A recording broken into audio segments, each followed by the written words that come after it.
Private jet charter deposit. Sounds simple. You pay money to hold an aircraft. The aircraft is yours for the trip. Done. Except, no. That is exactly how buyers get themselves into trouble. A deposit is not a magic lock on the aircraft. The crew, the price, the schedule, and the universe around your trip. It is money entering a contract system.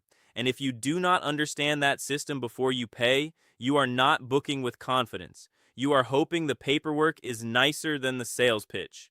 If you want private jet charter explained for serious buyers, not status tourists, subscribe to Jetmaster. This channel is for people who care about time, privacy, control, and not making amateur decisions before money leaves the account. Stay with me, because the dangerous part is not sending the deposit. The dangerous part is sending it while the agreement is still foggy. I'm going to show you the deposit questions that separate a real charter commitment from a polished sales conversation. Who are you paying? What does the payment secure? Is the exact aircraft guaranteed? Can the aircraft be substituted? Is the deposit refundable? What fees are excluded? Where does the money sit? And what fraud checks should happen before a wire goes out? Let's start with the blunt truth. The word deposit does not mean the same thing everywhere. That is the first trap. Some providers may require full payment to secure a private jet charter. Some may use a partial deposit. Some may retain cancellation charges. Some membership or jet card structures may use prepaid funds. Some public charter structures may have formal depository rules. And some sellers use the word deposit because it sounds softer than payment. So do not ask only, how much is the deposit? That is too shallow. Ask, why is that? What exactly does this payment do under this agreement with this provider for this aircraft on this itinerary? That is the serious buyer question, because a deposit can mean different things. It may hold aircraft time. It may trigger operator confirmation. It may start crew coordination. It may secure an itinerary subject to terms. It may be refundable under some conditions. It may be non-refundable after a certain point. It may be credited to the final invoice. It may not protect you the way you assume. So before you pay, get precise. Private aviation is not the place for vague comfort. Point 1. Know the difference between an estimate, a quote, a confirmed charter, and the final invoice. This sounds boring. Good. Boring paperwork is where smart buyers protect themselves. An estimate is directional. It tells you roughly what a trip might cost. A quote is more defined. It is usually based on route, aircraft, timing, passengers, and assumptions. A confirmed charter is different. That is where signed terms, operator approval, payment, and commitment start to matter. And the final invoice may still reflect allowed changes, extras, pass-through fees, or trip adjustments. The mistake is treating a fast quote like a locked flight. It may not be locked. It may be an offer. It may be subject to aircraft availability. It may be subject to operator approval. It may be subject to owner approval. It may be subject to contract terms you have not read. That is why the deposit moment matters. It is where casual shopping starts becoming an actual charter commitment. So ask, is this still an estimate? Is this a firm quote? Is the aircraft confirmed only after signed agreement and cleared funds? Is operator approval already complete? Is owner approval still pending? When does this become a binding charter arrangement? If those answers are unclear, do not rush the payment. The aircraft photo can wait. The wire should not move faster than the facts. Point 2. Clarify what the deposit actually secures. A deposit may help move the trip from shopping mode into operational mode.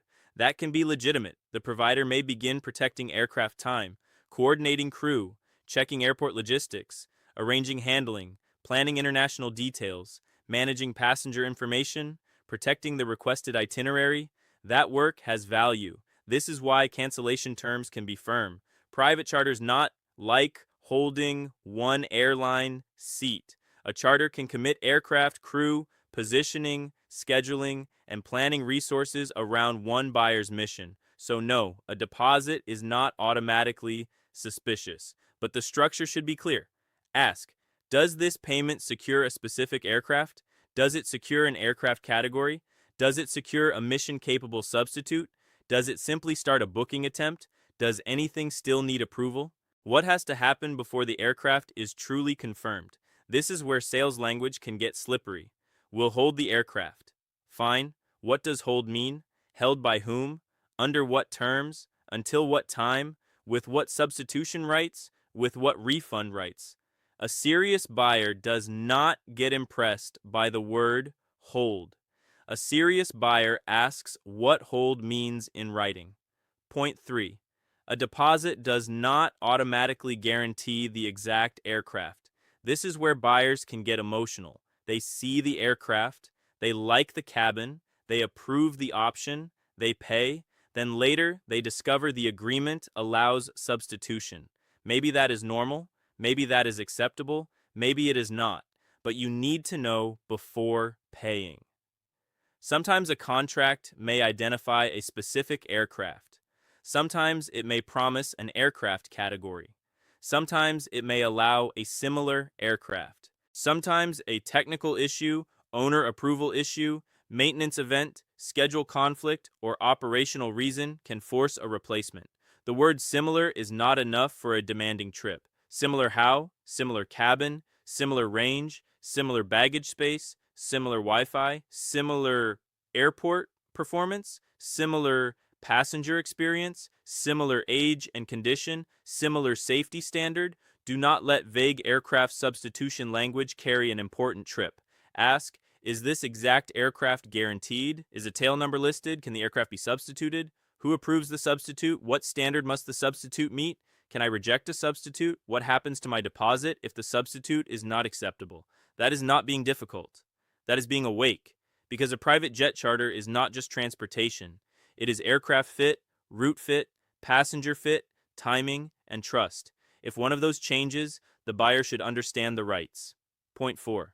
Refundability is contract language, not personality. Do not ask, is the deposit refundable, and then accept a casual yes or no. That is not enough. Ask, under what conditions is it refundable? When does it become non-refundable? What happens if I cancel? What happens if the operator cancels? What happens if the aircraft becomes unavailable? What happens if the aircraft is substituted? What happens if weather affects the trip? What happens if the schedule changes? What happens if the passenger list changes? What happens if the route changes enough to count as a new trip? Those are the real refund questions. Some terms may retain cancellation fees, some may require full payment, some may treat late changes as cancellation, some may allow refunds only under narrow conditions, some may credit funds toward another trip, some may pass through expenses already incurred. The headline word deposit will not tell you that. The contract will. So read the cancellation and refund terms before you send funds. If the trip is important and expensive, do not act embarrassed about asking. Adults clarify money before wiring it. Point 5. Know who you are paying. This is a big one. There is a difference between paying a direct operator, a broker, a membership program, a payment processor, or another structure. That difference matters. Who has operational control? Who is the direct air carrier? Who is arranging the flight? Who holds the funds? Who is responsible if the trip cannot be performed? Who issues the agreement? Who sends payment instructions? Who do you contact if something changes? If the seller dodges the question, who is the operating carrier? Do you know? Pay attention. That is not sophistication. That is fog. And fog is not a payment strategy. Ask, who is the direct air carrier? Who has operational control? Are you acting as broker, operator, agent, or program manager? Who receives the payment? Does the agreement identify the role clearly? What disclosures apply? What insurance or liability information is available? You do not need to become a regulator, but you should not send serious money while the seller's role is blurry. Private charter buyers should know who is arranging the flight and who is operating the flight. Those are not always the same party. Point 6. Escrow is not a magic word. Some buyers hear escrow and relax. Do not relax yet. Ask what kind of escrow. Ask who controls the account. Ask what rules apply. Ask what triggers release of funds. Ask what triggers refund. Ask who can make a claim.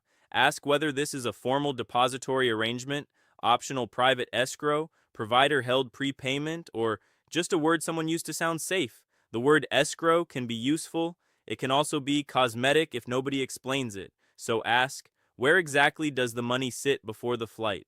Who controls release? When is it released? What happens if the trip is canceled? What happens if the provider cannot perform? What documentation confirms the arrangement?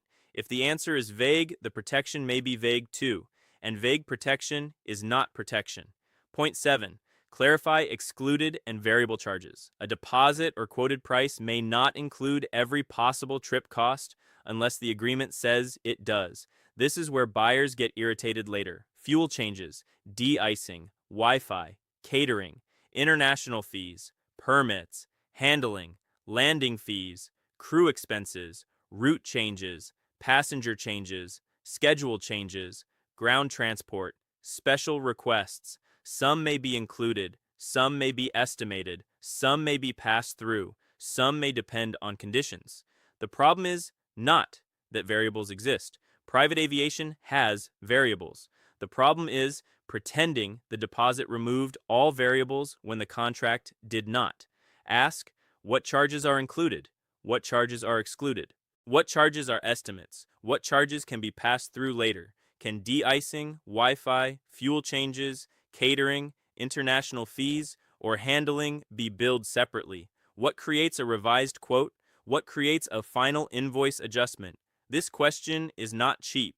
It is discipline. You are not trying to avoid paying legitimate costs. You are trying to avoid surprise costs. There is a difference. Point 8. Verify payment instructions like your money actually matters. Because it does. Wire transfers are common in high-value private jet charter. They are also unforgiving when fraud enters the room. If wiring instructions change by email, stop. If the payment recipient looks unfamiliar, stop. If urgency suddenly appears, stop. If someone pushes you to send funds before written terms are complete, stop. Do not verify a changed wire instruction by replying to the same email thread. Use a trusted phone number. Call independently. Confirm the recipient. Confirm the account details. Confirm the amount. Confirm the agreement reference. Confirm who sent the instructions. The bad boy version is simple. If a large wire instruction changes and nobody verifies it by phone, that is not efficiency. That is an invitation. And if the seller acts annoyed that you want to verify payment details, that is their problem, not yours. A serious payment process should tolerate serious verification. Point 9. Watch for red flags before paying. Here are the ones that should slow you down. The seller refuses to identify the operator. They avoid certificate or operational control questions. They discourage written terms. They rush the wire. They claim the aircraft is held but cannot explain what that means. They promise an exact aircraft, but the contract allows broad substitution. They cannot explain refund triggers. They cannot explain pass-through fees. They cannot explain who holds the money. They offer suspiciously low pricing with messy paperwork. They tell you normal questions are unnecessary. No, that is not premium. That is pressure. The cheaper the quote, the more boring the paperwork should be. If the price is low and the paperwork is messy, you are not getting a bargain. You are collecting future problems. Now here's the deposit checklist before paying to hold a private jet charter. 1. Who is the direct air carrier and who has operational control? 2. Are you paying a broker, operator program, or payment processor? 3. Is the aircraft secured only after signed agreement and cleared funds? 4. Is owner approval or operator approval still pending? 5. Does the agreement promise a specific aircraft, a category, or a substitute standard? 6. What happens if the aircraft, timing, carrier, or price changes? 7. Is the deposit refundable? 8. What exactly triggers a refund? 9. What charges are excluded or variable? 10. Where is the money held before the flight? 11. How are payment instructions verified? 12. What cancellation, liability, arbitration, and governing law terms apply? That is the adult version of private jet charter. Not dramatic, not glamorous, just clear. Because the deposit is where private aviation stops being lifestyle theater and becomes a contract. Treat it that way. Do not pay because the aircraft photo feels right. Do not pay because someone sounds confident. Do not pay because the deal feels urgent.